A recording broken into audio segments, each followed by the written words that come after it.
Sanità, revocato lo sciopero dei medici, molti i nodi aperti, tra questo il contratto, le carenze negli ospedali e sul fronte del servizio di base. Dal ministro Grillo la rassicurazione presto una soluzione all'avvertenza. Luca Ginetto.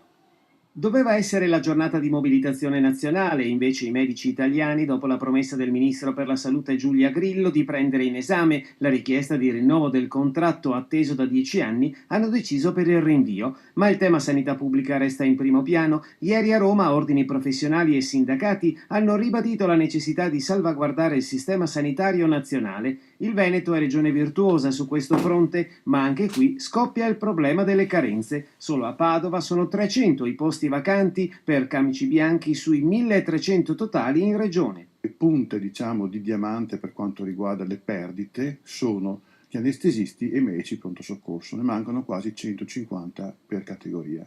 Mancano medici, ma anche infermieri e operatori sociosanitari. E quota 100, il nuovo scivolo pensionistico, ci mette il carico. Molti dottori non andranno in pensione per il divieto di fare poi attività privata. Ci si mette infine la concorrenza che arriva dall'estero. Visto che la situazione in Italia è così triste per quanto riguarda la remunerazione, e visto che in Germania, in Francia e in Inghilterra alla fine gli stipendi sono 2 o 3 volte quelli dell'Italia e anche loro hanno bisogno di medici, allora cosa succede? Succede che vengono qui in Italia e offrono sia gli stipendi più alti che anche la sistemazione logistica e tutto quello che può essere per spingere un medico italiano ad andare a lavorare all'estero.